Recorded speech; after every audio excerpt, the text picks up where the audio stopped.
Trump Putin की मुलाकात पर एक बड़ी खबर आपको बता दें। यूक्रेन को सरेंडर कराना चाहते हैं पुतिन। यूक्रेन में कब्जा किए इलाके किसी भी हाल में पुतिन छोड़ेंगे नहीं। वॉशिंगटन पोस्ट की रिपोर्ट में यह दावा किया गया है। शर्तों के साथ युद्ध विराम चाहते हैं व्लादिमीर पुतिन।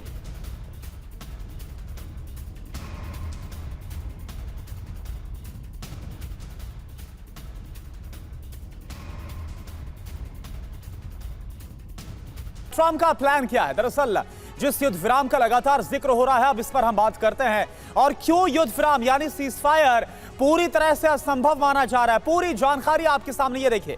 दावा क्या है कि शर्त पूरी होने तक युद्ध विराम नहीं चाहते हैं पुतिन। अपनी शर्त पर अड़े हुए हैं व्लादिमीर पुतिन।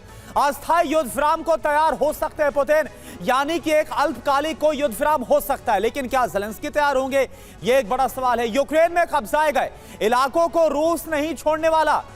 रूस किसी भी कीमत पर यूक्रेन को कोई रियायत नहीं देने वाला। वॉशिंगटन पोस्ट के हवाले से यह खबर है। तो पुतिन की अब शर्त क्या है, यह आप जरा देखिए, क्योंकि यह शर्त बहुत ज्यादा कड़ी है।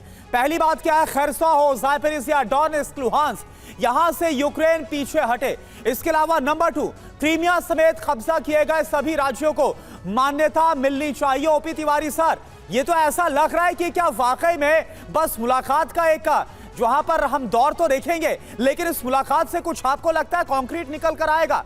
क्योंकि पुतिन अपनी शर्त से हटने को तैयार नहीं है और ज़ेलेंस्की बोल रहे हैं कि मैं 1% भी अपना भूभाग, टेरिटरी नहीं सौंपने वाला।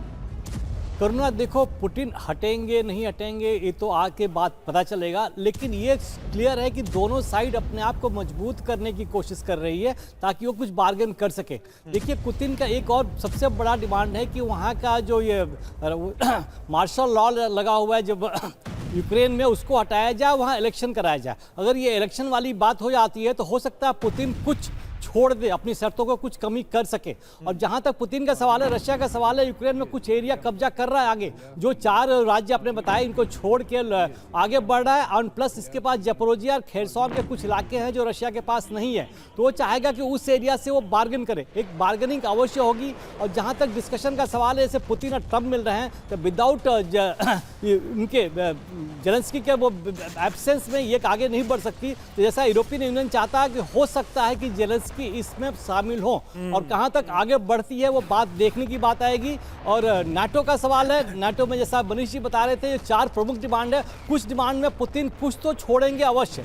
जो निगोशिएशन होगा तो कुछ निगोशिएशन होगा, कुछ इधर होगा। ये हो सकता है कि पीस हो या 30 डेज का पीस कोशिश करें और ये सीज फायर करने की कोशिश करें और कहें कि अब आगे अटैक नहीं करेंगे। लेकिन अगर लड़ाई चलती रही, रूस कब्जा करेगा, लेकिन रूस में भी कंफ्यूजन, रूस में भी छोटे छोटे अटैक होते रहेंगे और परेशानियां बढ़ती रहेगी। तो शांति दोनों देश के फेवर में है, लेकिन अपनी अपनी शर्तों पर है। अब किसकी शर्त कितनी मजबूत से मानी जाएगी, पुतिन दिखा चुके हैं कि हम अंदर घुस के और काफी मारामारी कर सकते हैं, काफी नुकसान कर सकते हैं। ये बात आगे चलती रहेगी। तो पुतिन के ही फेवर में ये जो भी डिस्कशन होगा, जो भी निर्णय होगा, अगर होगा तो पुतिन के फेवर में होगा। हो सकता है ज़ापोरिज़िया, खैरसॉन का कुछ पोर्शन ये एग्री कर जाए छोड़ने के लिए, लेकिन डोनबास का जो एरिया है उसमें पुतिन एक भी कोई समझौता नहीं करेंगे और पूरा एरिया ही चाहेंगे। और क्रीमिया पर उनका तो कोई समझौता नहीं है। बिल्कुल बिल्कुल। और कुल मिलाकर यही फॉर्मूला निकलता हुआ नजर आ रहा है।